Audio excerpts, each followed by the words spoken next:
नमस्कार. संवाद आरोग्याच्या सत्रामध्ये आपल्या सर्वांचं पुन्हा एकदा स्वागत. आजचा विषय आहे चक्कर येणं किंवा आपल्याला गिडीनेस येणं किंवा आपण काही लोक त्याला व्हर्टिगो असं म्हणतात. आणि एवढा हा कॉमन प्रॉब्लेम झालेला आहे आयुष्यात. कोणाला तरी कधी ना कधी हा येतच असतो आणि कोणाला सतत येतो. तर आपण त्याची कारणं जी आहेत ती आपण डिस्कस करणार आहोत आणि या कारणांमध्ये तुम्हाला प्लेस करायचं की या कारणामुळे हे असू शकतं म्हणून.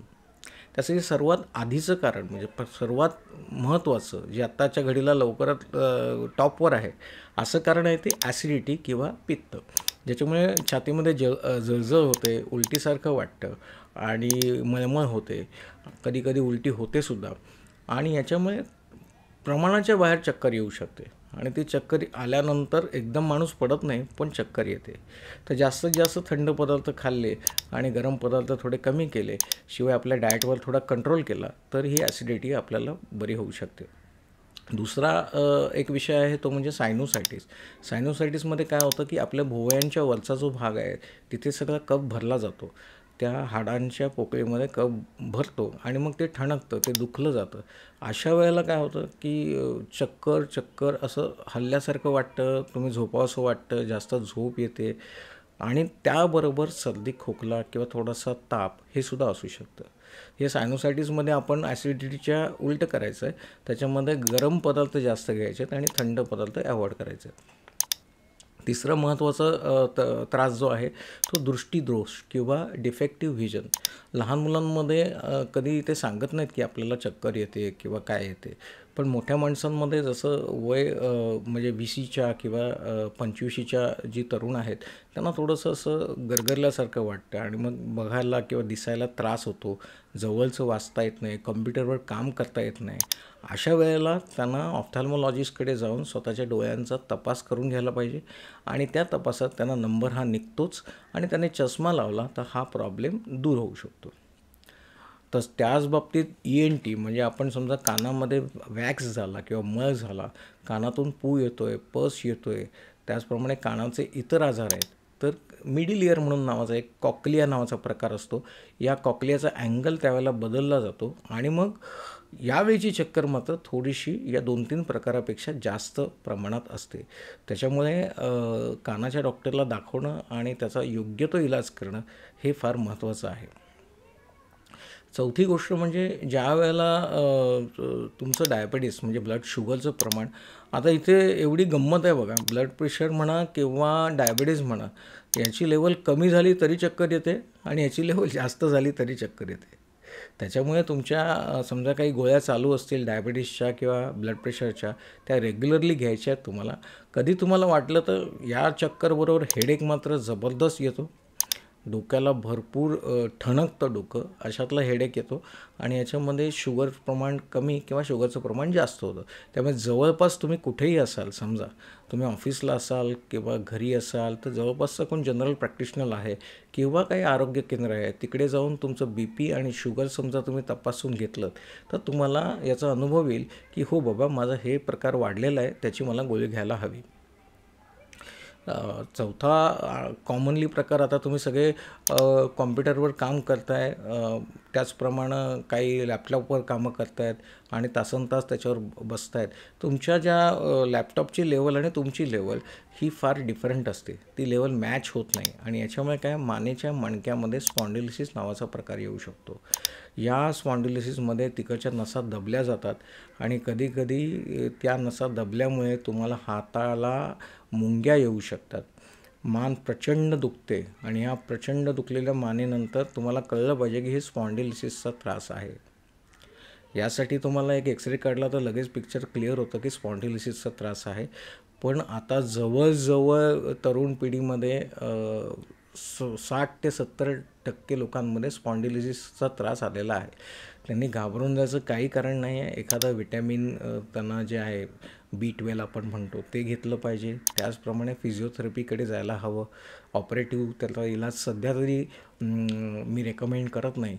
एखाद्या फिजिओथेरपीकडे जाऊन व्यवस्थित एक्सरसाइज केल्या तर हा त्रास पूर्णपणे बरा होऊ शकतो की तुम्ही कंट्रोल करू शकता. त्यानंतर आलं तुमचं वर्टिगो. हा सर्वात जास्त प्रमाणात कधी येतो तर मायग्रेनमध्ये. मायग्रेन म्हणजे आपण म्हणतो अर्धशिशी आणि या अर्धशिशीमध्ये अर्धं डोकं दुखतं आणि अर्धं डोकं दुखतं आणि ह्या अर्धं डोकं दुखल्यानंतर तुम्हाला कधीकधी उलटीसारखं वाटतं, कधीकधी डोकं असं गच्च दाबून ठेवावं असं वाटतं. तर या मायग्रेनमध्ये सुद्धा तुम्हाला त्या पेशंटला सहसा की रेस्ट याच्यामध्ये ठेवायचं आहे, रेस्टिंगमध्ये ठेवायचं आहे आणि जिकडे त्याला साऊंड येणार नाही किंवा एखाद्या काळोखात खोलीत ठेवलं तर त्याचा मायग्रेनचा त्रास कमी होतो. म्हणजे ऑफिसला असेल तर एखादे डार्क रूम असेल किंवा एसीमध्ये असेल तर त्यामध्ये सुद्धा तुम्हाला ट्रीटमेंट करता येते. आता उन्हाळ्याचे दिवस निघून गेले, जवळजवळ उन्हाळा निघून चालला आहे, पण उष्माघात झाला समजा, आपल्या शरीरातलं जे घामाचं प्रमाण आहे ते प्रचंड प्रमाणात निघून गेलं आणि आपले सोडियम आणि पोटॅशियम लेवल इम्बॅलन्स झाले किंवा ते कमी झाले तर सुद्धा आपल्याला चक्कर येऊ शकते, डोळे असे फिरले जातात आणि उन्हातच तो माणूस पडला जातो. तसं चक्करचे बरेच असे कारणं आहेत, पण ही मी तुम्हाला कॉमन अशी कारणं सांगितली. तसं बघितलं तर एखाद्याचं कंटिन्युअस चक्कर येत असेल एकसारखी 5-6 महिन्यापासून 7-8 महिन्यापासून, तर त्याच्या ब्रेनमध्ये पण काही ट्युमर्स असू शकतील किंवा ब्रेनमध्ये पण काही प्रॉब्लेम्स असू शकतील. तो प्रॉब्लेम आपल्याला समजा जाणून घ्यायचा असेल तर CT स्कॅन किंवा MRI स्कॅन हे करणं भाग आहे. आणखीन एक प्रकार ज्याच्यामध्ये चक्कर येऊ शकते ते म्हणजे कसं माहीत आहे की एखाद्या माणसामध्ये त्याची मानसिक स्थिती बरोबर नसेल आणि त्याला पूर्वीपासून भीती असेल मनामध्ये.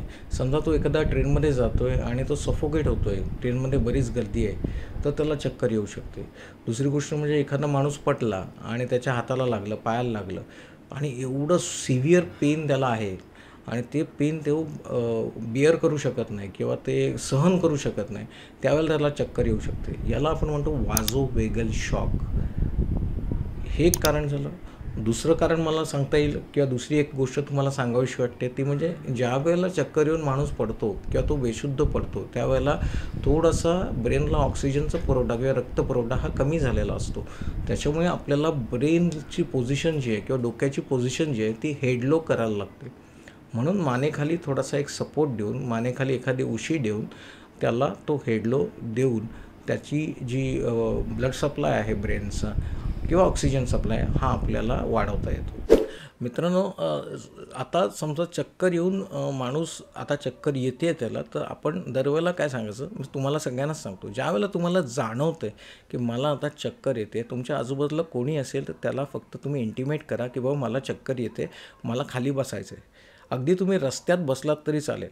याचं कारण काय, जेव्हा तुम्ही पडता चक्कर येऊन त्यावेळेला तुम्हाला इंजुरीज व्हायची शक्यता जास्त असते. समजा तुम्ही बसलेले आहात चक्कर येऊन तर तुम्हाला ती इंजुरी होत नाही. आणि मेनली मी सांगतो आहे ती हेड इंजुरी किंवा डोक्याची इंजुरी.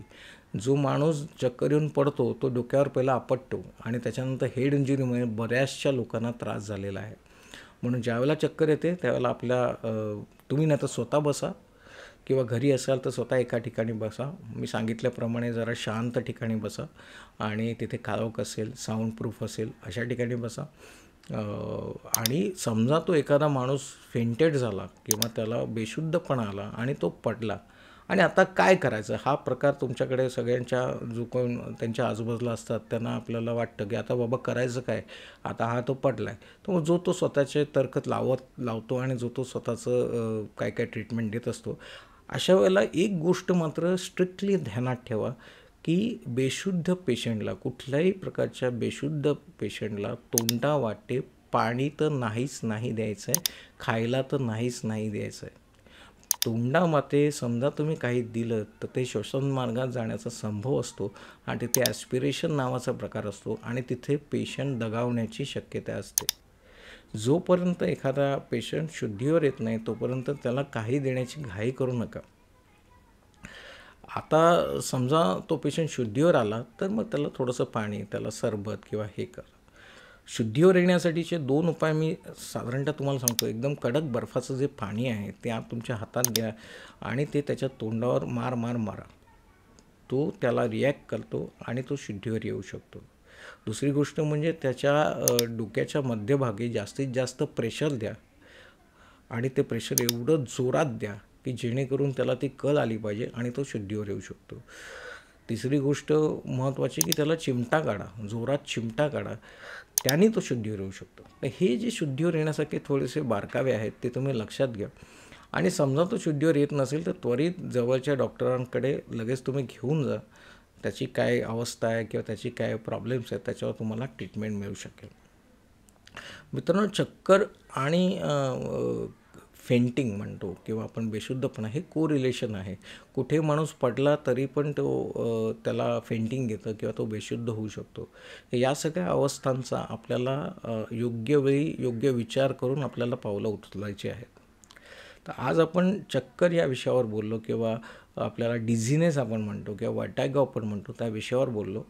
फार कॉमन टॉपिक मी तुम्हाला सांगितले आहेत जे तुम्ही स्वतः डायग्नोज करू शकता की बाबा खरोखर डॉक्टरांनी ज्याप्रमाणे सांगितलं त्यामुळे हे जे त्रास आहे ते ह्याच्यामुळे असू शकेल. त्याचा इलाज पण मी सांगितलेला आहे किंवा माझी मागची जी सेशन्स आहेत त्याच्यामध्ये पण हे सगळं मी कवर केलेलं आहे, ॲसिडिटी वगैरे. तर ते सुद्धा तुम्ही बघा आणि तुमचं आरोग्य निरोगी ठेवा. आज मी इथेच थांबतो. जय हिंद, जय महाराष्ट्र.